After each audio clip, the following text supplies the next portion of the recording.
What's going on, everybody, and welcome back to a new video on the channel. Welcome to a Forza Horizon 5 video, but not really. This is kind of more of a let's talk a little bit about Forza Horizon 6 and in my opinion what Playground Games and Turn 10 need to fix up before we actually get Forza Horizon 6, or else Forza Horizon 6 is also going to just be an extension of this game and it's just not going to be as good as it can be.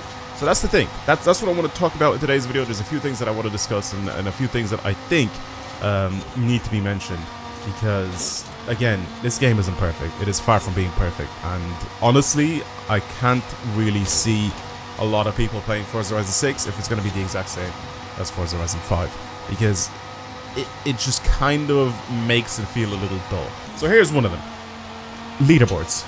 Leaderboards in this game need to be fixed. Like, there has to be some sort of an anti-cheat system in the next game that has to be made, because the leaderboards are completely messed up in this game. So if you guys don't know, I used to have a series on the channel called Top 1000 on the older Forzas, and it's genuinely just not possible to do it anymore.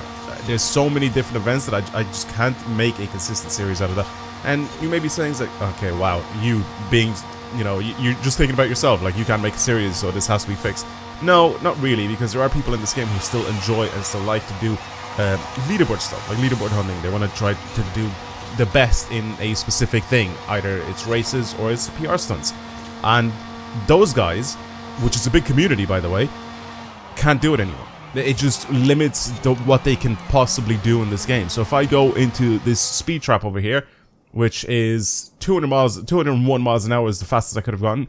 Look at the speed trap, right? It's just from this road to this road here, right? There probably is ways to do it a little bit better. Maybe you can come down the mountain a different way and do it. But again, it's all legitimate. But then you also have people that just straight up cheat. Straight up just use glitches and stuff like that. Let me go into global and show you. 348 miles an hour in an A-class Audi RS6 with a maxed out level.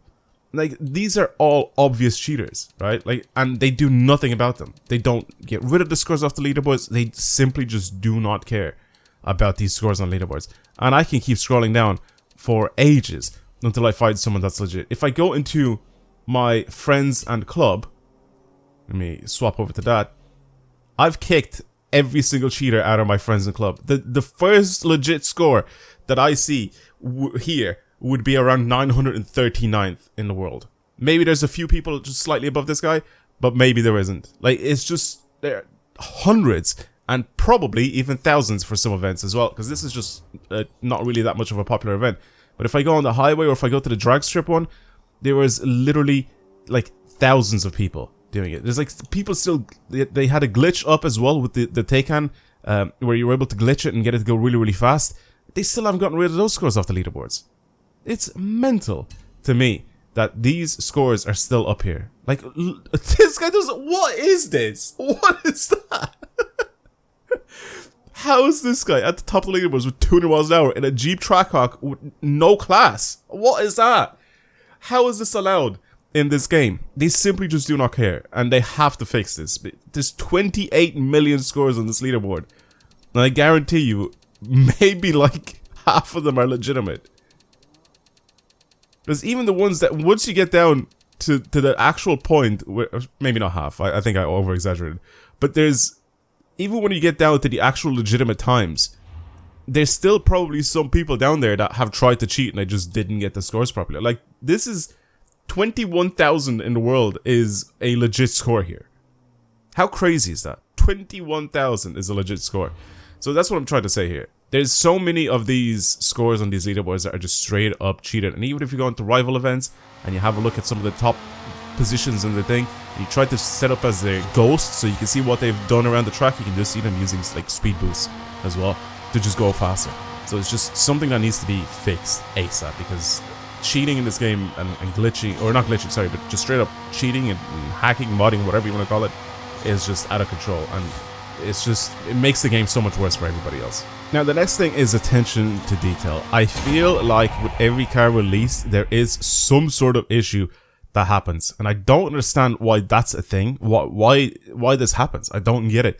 Like, you have cars. I have made videos in the past where cars have been released in the, like, to the public, and they were just straight up bugged with textures missing or something being off or something not being correct. Like like even with the most recent car, the Audi TT RS that we got added into the game, the actual digital cockpit was skewed. It was like, it was just weird. And the reason why I'm this Ferrari 458 here is because this is a car that was in the game like forever. And look at that back window. There's literally just a straight up, just a portion out of that back window missing. Let me show you guys in the actual open world. This is a car that was added into the game with release. Look at the back window. There's just a straight up gap in the back window. It looks like someone smashed my rear window in. And there's more cars than just this that have the same thing happen to them. I mean, I think I've driven a car recently as well, which had the side windows. I think it was a McLaren F1. Again, a car that was added into the game from release. So I don't know who plays tests these games, but genuinely, if you just play test it on the Xbox, whatever, series, whatever you're playing it on, and you're just playing with the standard graphics and whatever the game gives you, I don't think that's a proper playtest, right? I'm pretty sure when the playtest is supposed to happen, when these guys that are hired by Playground Games to actually playtest the update or playtest whatever the car that's being released, what these people are supposed to do is look for any sort of bugs that they have to fix. I swear to God, these guys just go onto the console, drive around from this perspective a little bit, and then that's it. And they're like, oh yeah, it's fine. Right? They don't go into detail. They don't go around into like photo mode, for example, and then have a little look around. It's like, oh, does this line up? Is this clipping? You know, can I see through like the dark spots in the bonnet? So I'm sorry if people are like, oh, but when are you gonna look at that? You know, when are you gonna go into photo mode and have a look at the gap that's there in your window or whatever? It's like, but you see it all the time, especially with this car like this. You straight up just see it in front of you all the time. It's just parts of the car straight up missing. Or if you're driving cockpit view and your cockpit view or your digital display or whatever is just completely skewed off to the side, of course you're gonna notice that. Of course, right? So I genuinely feel that the way the cars are being tested, or whoever's doing the playtest for these updates or cars that are being added into the game, they're just doing it on the one system at one frame rate with one quality setting, and that's it, right? These people need to have, I swear they need to have multiple people with multiple systems, and they need to check it with multiple frame rates and stuff like that, because, or else you're genuinely just going to not find any sort of bugs, and then the community will find them for you, and then it takes you like a month to fix it. You know, because you have other things to worry about. So it's very necessary that you need to take a look into these things before you release it out into the public, because you're just straight up releasing garbage. Now, whilst we're still here, I think customization needs to change. I think customization needs a big glow up, in my opinion. I feel like I speak for everyone when I say that everyone is bored of having the exact same front splitter and rear wing option on their cars.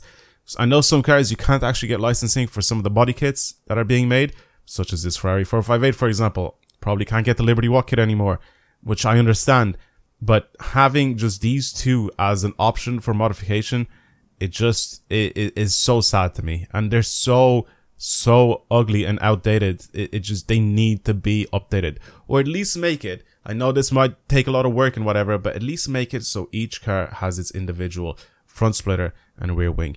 Mold it into the shape of the bumper. Mold it into the shape of the rear of the car. Just have it so at the very least, it is as wide as the car. Or just make it so it follows some sort of a body line with the car, right? Instead of just having the same wing and the same front splitter for every single car. And also, why is this a thing? I forget, I mentioned this like the other day as well. Why is this a thing? Why are we not allowed to change our rims separately for the front and the rear wheels? I feel like this is such an easy addition into this game. Into any game, to be honest with you, because all you have to do is just have it so it selects rear wheels and front wheels. You can already change the actual size for the front and rear wheels regardless. You can already change the width of the front and rear wheels regardless. You can change the track width for the front and the rear wheels without them interfering with one another. Why are you not allowed to just put on completely different rims for the front and the rear of this car? Because it'll still match. You still can do the exact same thing. Let's say I want to put these wheels on the back and then change, and I want to put these wheels on the front, right? Absolutely nothing changes except you adding a different menu here, and that's it. All you do is just add an extra menu. That's it. Nothing really happens. The coding here, I feel like, is the most minimal thing in the world, because you already have the selection for front and rear wheels already there, and you can choose it. So let us change the front and rear wheels for their cars separately, because I feel like it'll make people's builds so much more interesting and so much more fun. The next one is actually overly relying on the festival playlist for content. I feel like this is something that it was cool when they first launched it back in Forza Horizon 4, but then they straight up just brought it into Forza Horizon 5, and they're just continuously just adding cars in this game, and that is their new content for this game. I feel like more recently they've started adding more car packs into the game, and also they've started adding some new races and stuff like that into the game, which is very cool. But for the first year of this game, apart from them, like, the only way they were releasing cars in this game was through the festival playlist. I feel like, first of all, earning the cars is cool, right? I have no issue with earning the cars in this game. But having us do the exact same races over and over and over and over again just gets really, really dull and boring. I'm sorry. I want to do this championship here, but I feel like I've done this a billion times already in this game, and it's just kind of annoying, in my opinion. Yes, these cars that we get as rewards, we already have in the game. You can literally just buy these. I feel like it'll just save you some time to buy these. But at the same time, it's just the repetition of the races over and over and over again. I like what they've started to do, like I said, with them including actual races made by the community, which is very, very cool. I feel like they've done that a lot more over the past, I'd say, 8-9 months, maybe even longer than that now, where they're just continuously adding people's custom events in this. Let these custom events be the decider on getting the new cars, or whatever. Be giving us the rewards for new cars. Let us play new events all the time. If you're not willing to make new events all the time, let the community make the new events and then put the reward there. I don't want to do some crappy championship that I've done 5 billion times for a car that's new in this game. And a lot of the time, it's the cars that are here in the season progress, right? You get your 20 points and you get a new car, or you get your 40 points and you get a new car, which is perfectly fine. But just forcing myself to do these these standard championships that we've had in the game, again, since the very beginning, is very, very boring, and it's incredibly repetitive. We need something new instead of just relying on the festival playlist to get our new cars. We need something else to get us to get those new cars. Something that maybe even would take you like a week to do, or something like that. Maybe, let's say, not that long, because some people don't have the time to do it, but let's say it'll take you like a couple of days to do, right? Like there's some sort of an event that happens and you have to get a specific amount of whatever, like points, or you have to do whatever. Like, do something interesting and fun instead of just relying on the same championships. I know it's easy to do, right? You just slap the championships in people's faces and they're like, oh yeah, go and do these, right? That's perfectly fine. And it makes sense why they do it, because it's very easy. It's already content that's there. But for a player, for your game, it gets incredibly repetitive to do the exact same championships over and over and over again, right? You do the same races over and over again. Now, this next thing that I want to talk about is the whole lighting system for the games and how visually attractive the next game could look. It depends on where it's going to be set, but in my opinion, the visuals for the game play a massive, massive part in what the game's going to be like, because in my opinion, I love watching beautiful games. I think Forza Horizon 5 is a very good looking game. I think it's a much better looking game than the brand new Forza Motorsport 8, brand new Forza Motorsport that just came out late last year. Now, if we go with the history of these games, basically Forza Horizon was always kind of a step behind the Forza Motorsport series, where it would kind of take bits and pieces from Forza Motorsport and then obviously turn it into open world, right? So it's not like this game came out, like, it's not like Forza Horizon came out and then Forza Motorsport took bits from it. It's the opposite way around.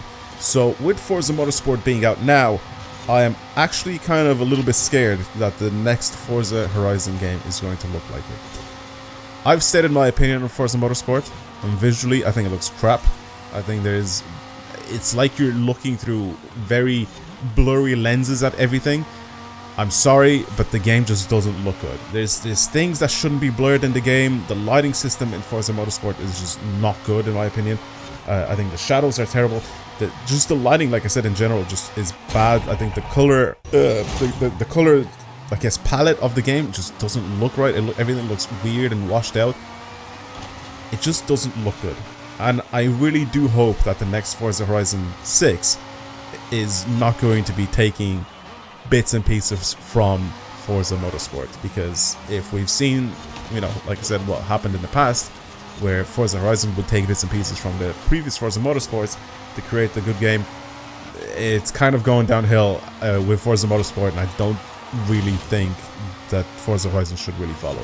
I think, like I said, Forza Horizon looks really, really good. I think visually it looks beautiful. I think that there's textures and everything for the environment that just straight up look good. I love the lighting in this game. I think it just makes perfect sense. The sun, the clouds, and everything. And like I said, the shadows in this game and all the dirt buildup and everything in this game, I think it just straight up looks really good. And in some areas, it actually looks very photorealistic. Whereas if I put that same thing into Forza Motorsport, it just doesn't look the same. I think it looks significantly worse. So I hope that Forza Motorsport is kind of like a testing thing, and they're going to improve it drastically for Forza Horizon 6, but I am a little bit worried with how Forza Horizon 6 will look if we're going by anything, if we're going by how Forza Motorsport looks, is what I'm trying to say.